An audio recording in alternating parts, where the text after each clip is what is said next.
성경은 하나님의 말씀임과 동시에 구원의 길을 알려주는 책입니다.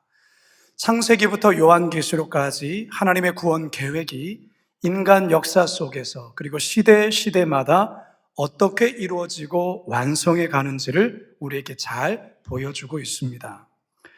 특히 로마서는 예수 그리스도의 십자가와 부활을 통한 하나님의 구원 성취를 바울의 신학적 논리를 통해 아주 선명하게 잘 보여주는 책이라 할 수 있습니다. 그런데 이처럼 놀라운 복음을 담고 있는 그리고 기록한 이 로마서의 저자 바울은 과거 기독교를 아주 심하게 박해했던 핍박자였습니다. 스데반 집사를 돌로 쳐 죽이는데 앞장섰고 대제사장에게 찾아가 공문까지 받아 다메섹에 거주하는 그리스도인들을 모조리 잡아 죽이려 했던 자가 바울이었습니다.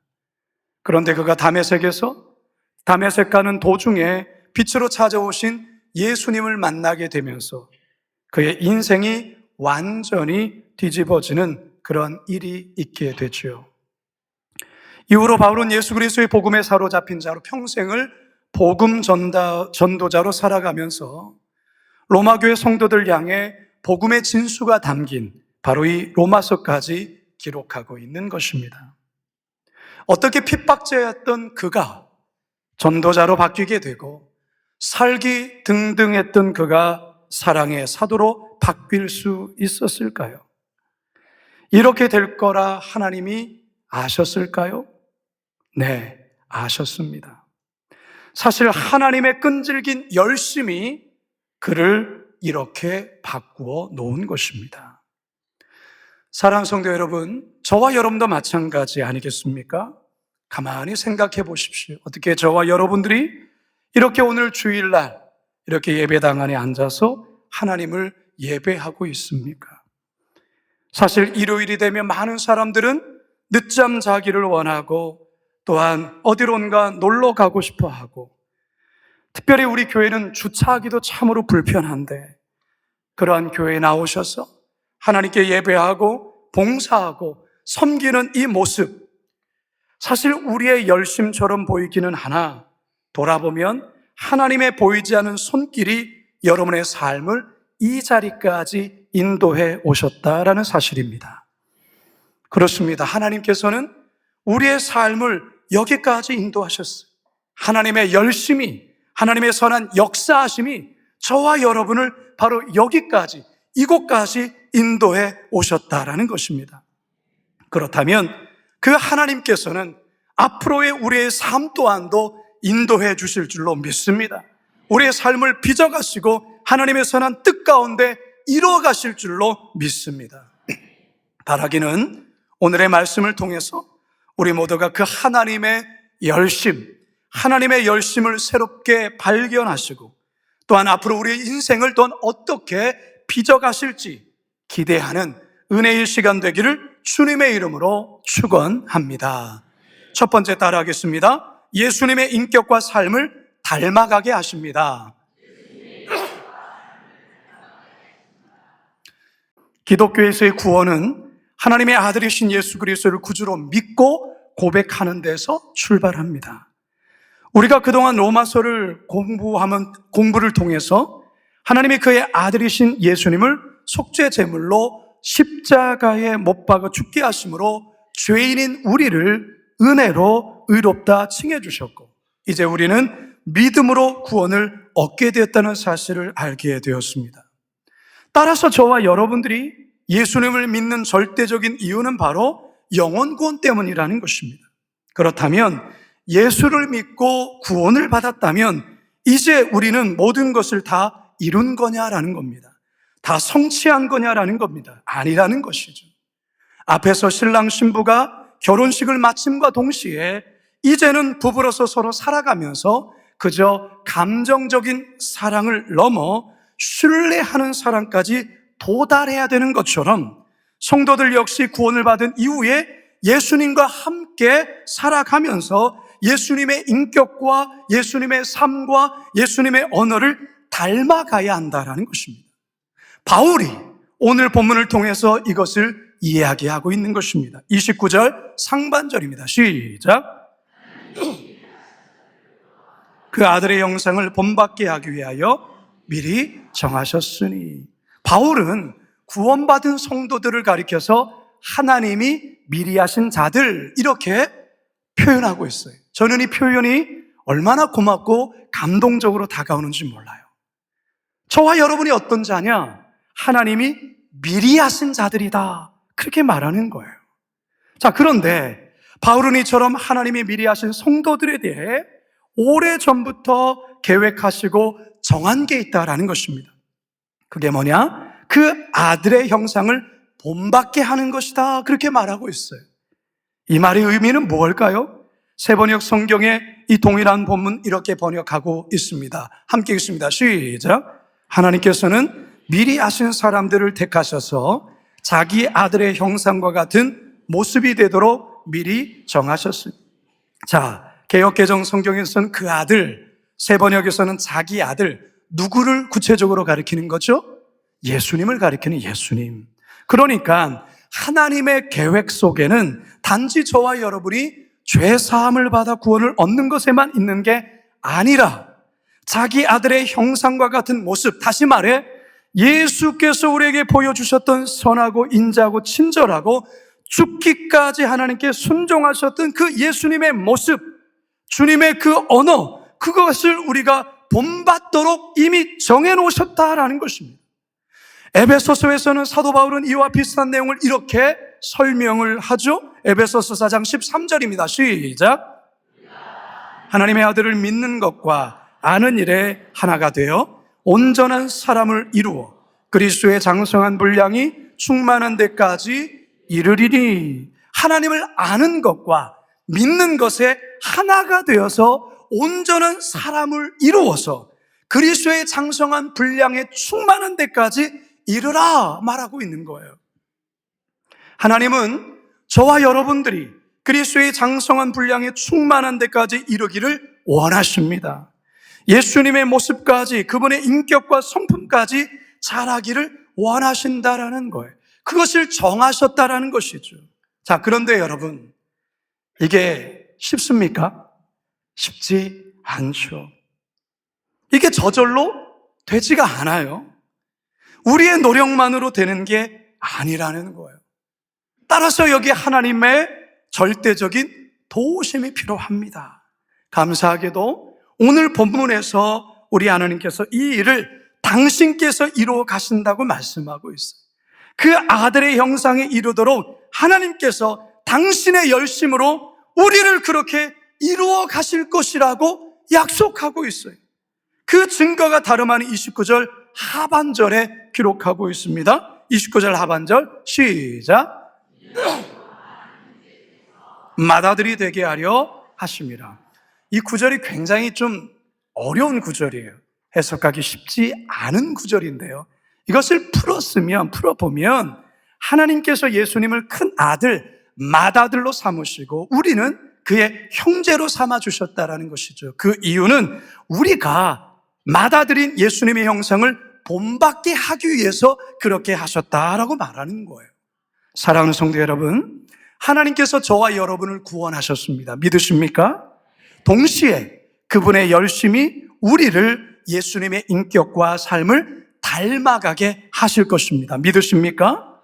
이 같은 사실을 여러분 항상 마음에 기억하시면서 우리도 이 말씀에 부응하며 예수님의 형상을 본받아 살아가리라 다짐하시고 힘쓰시는 저와 여러분 되시길 간절히 소망합니다. 두 번째 따라합시다. 우리의 연약함에도 하나님이 이루어 가십니다. 여러분, 오늘의 말씀의 제목이 뭡니까? 하나님이 이루십니다. 오늘 말씀에 계속해서 반복되는 것은 하나님이 이루신다, 여기에 포인트가 있습니다. 성도 여러분, 우리의 육신은 점점 연약해지는 것은 당연한 일입니다. 물론 건강을 지키기 위해서 나름 꾸준히 여러분 운동하셔야 됩니다. 식단 조절도 잘하셔야 합니다. 그럼에도 불구하고 우리의 육신은 어제보다 오늘이, 작년보다 올해가 점점 쇠약해지는 것은 막을 수가 없습니다. 사도 바울은 고린도후서에서 이 같은 인간의 육신의 쇠약함에 대해서 언급합니다. 하지만 육신의 연약해짐이 우리의 심령과 마음을 결코 낙심케 하거나 좌절케 하는데 내어둬서는 안 된다라고 그렇게 권면하며 이렇게 선포를 하죠. 고린도후서 4장 16절입니다. 시작. 그러므로 우리가 낙심하지 아니하노니 우리의 겉사람은 낡아지나 우리의 속사람은 날로 새로워지도다. 우리의 겉사람은 낡아져요. 우리의 겉사람은 점점 쇠해진다라는 것이죠. 그러나 우리의 속사람까지 낡아지게 내어버려서는 안 된다 말하고 있는 것입니다. 그럼에도 불구하고 여러분, 우리의 육신이 약해지고 건강에 어려움이 생기게 되어지면 사실 자신도 모르게 자꾸만 마음이 흔들리고 우울해지고 그런 것 어쩔 수 없는 부분이기도 합니다. 지난주 말씀처럼 때로는 우리의 삶 속에서 또한 신앙의 여정 속에서 기도조차 나오지 않을 정도로 우리의 신앙이 연약해질 때도 있다라는 것이죠. 자, 그런데 여러분, 이런 연약한 우리를 하나님이 아신다라는 거예요. 모르지 않아요. 아신다고 말씀하세요. 시편 139편 2절 4절입니다. 시작. 주께서 내가 앉고 일어섬을 아시고 멀리서도 나의 생각을 밝히 아시오며 나의 모든 길과 내가 눕는 것을 살펴보셨으므로 나의 모든 행위를 익히 아시오니 여호와여 내 혀의 말을 알지 못하는 것이 하나도 없으시니이다. 이처럼 연약한 우리를 하나님이 창세 전부터 아셨다라는 거예요. 흙으로 창조되어진 그런 연약한 인간이라는 것을 우리 하나님 아신다라는 것이죠. 그런데 그런 우리를 하나님의 자녀로 정하시고 또한 그런 우리를 당신의 사역 가운데 부르신 우리를 의롭다까지 하셨다라는 것입니다. 할렐루야. 30절 하반절입니다. 시작. 또 미리 정하신 그들을 또한 부르시고 부르신 그들을 또한 의롭다 하시고. 결국 여러분, 우리의 이런 연약함에도 불구하고 결국 우리의 삶 속에 당신의 선한 뜻을 이루시는 분은 누구라고요? 하나님이라는 겁니다. 하나님의 우리의 삶을 완성해 가실 것이고 하나님께서 우리의 삶 가운데 여전히 역사하시며 하나님의 그 놀라운 뜻 가운데 우리를 이끌어 가신다라는 것입니다. 할렐루야. 교회도 마찬가지입니다. 교회도 사람이 이끌어가는 것이 아니에요. 사람이 결정해서 하는 것처럼 보이지만 아니에요. 교회도 하나님이 이루시는 거예요. 하나님이 이끌어 가시는 것이죠. 따라서 여러분, 그 하나님을 오늘도 우리는 잘 의지하셔야 하는 겁니다. 그분을 따라 살아가야 하는 거예요. 우리 성도들이 종종 부르는 찬양 중에 주여 우린 연약합니다라는 찬양 있죠. 우리 아시는 분 같이 한번 불러볼까요? 주여 우린 연약합니다. 우린 오늘 힘겨워합니다. 주 뜻 이루며 살기에 부족합니다. 우린 연약합니다. 주여 우린 넘어집니다. 주여 우린 넘어집니다. 오늘 하루 또 실수합니다. 오늘 하루 또 실수합니다. 주의 긍휼을 구하는 죄인입니다. 우리 주만 바라봅니다. 한없는 주님의 은혜, 한없는 주님의 은혜 온 세상 위에 넘칩니다. 가릴 수 없는 주 영광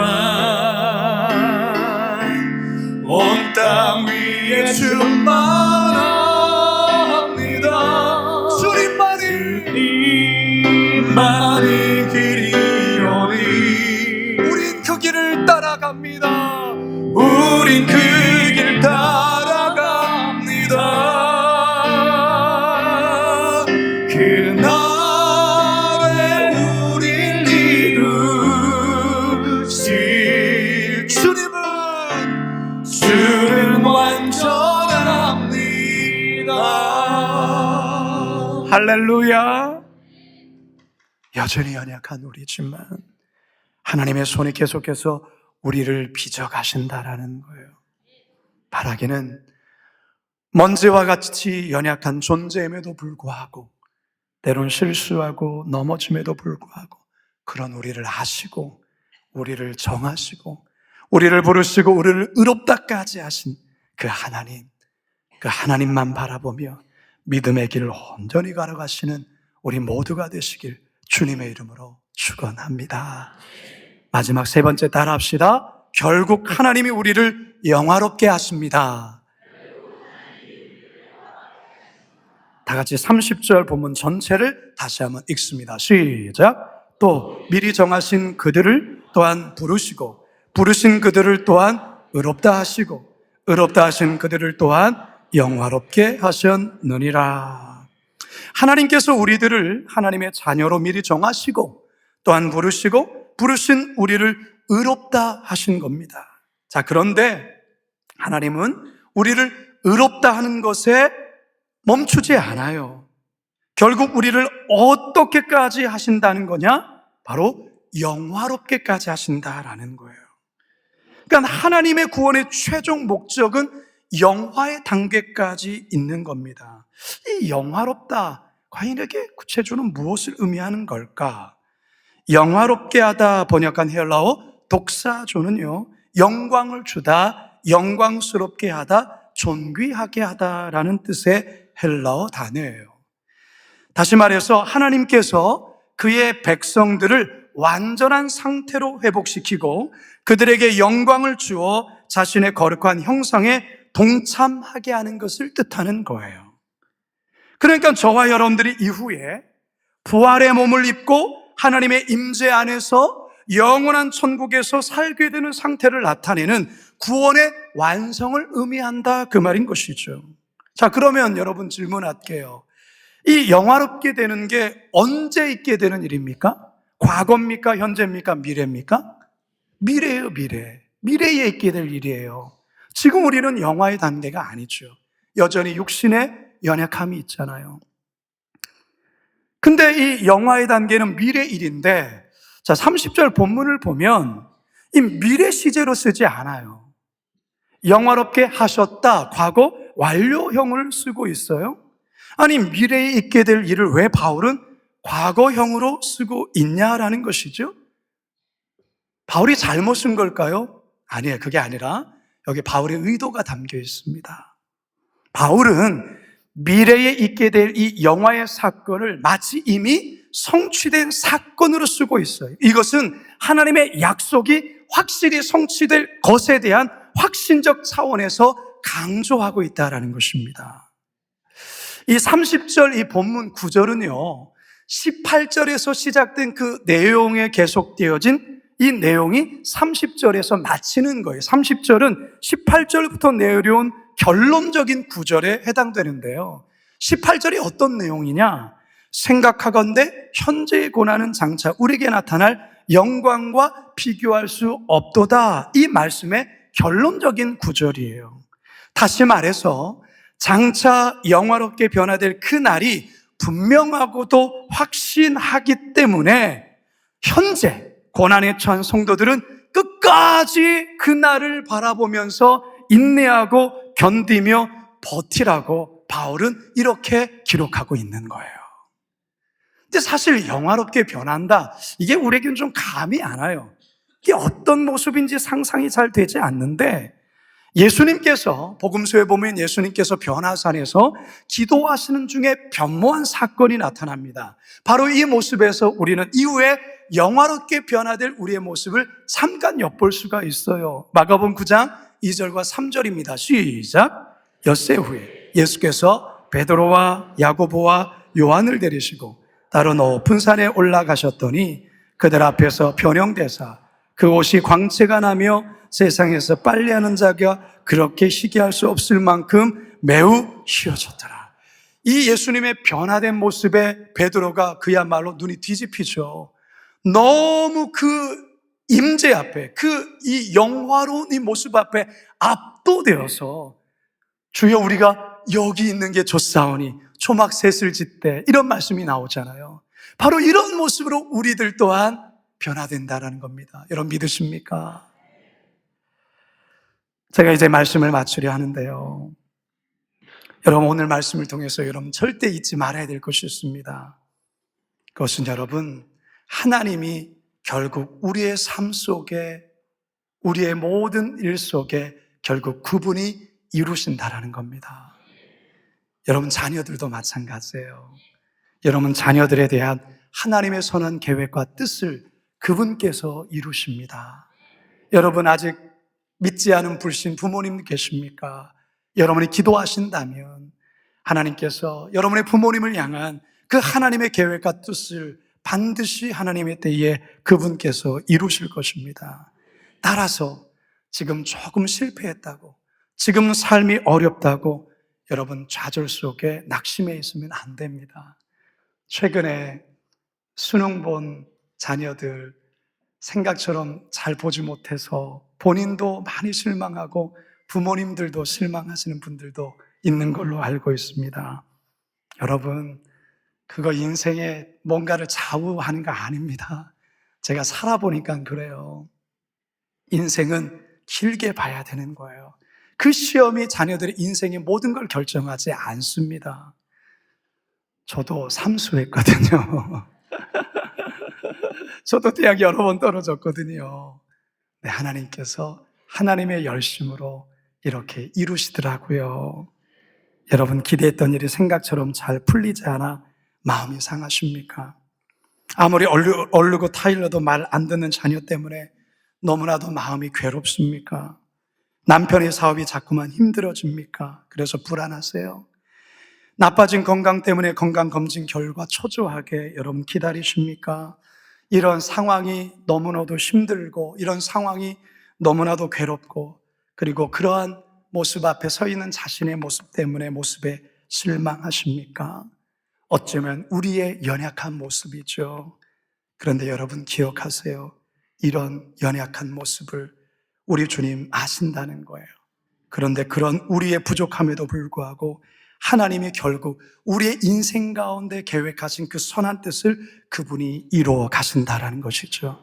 하나님의 선한 역사와 그분의 열심이 우리를 그리스도의 형상으로 바꾸어 가실 것입니다. 하나님께서 우리를 영화로운 모습으로 변화시켜 주실 것입니다. 따라서 여러분 오늘 설교의 주제를 여러분 자신에게도 선포하셔야 되고요, 여러분 자녀들에게도 선포하셔야 되고요, 여러분 남편과 아내에게도 선포하시고요, 여러분의 직장과 일터에도 선포하시기 바랍니다.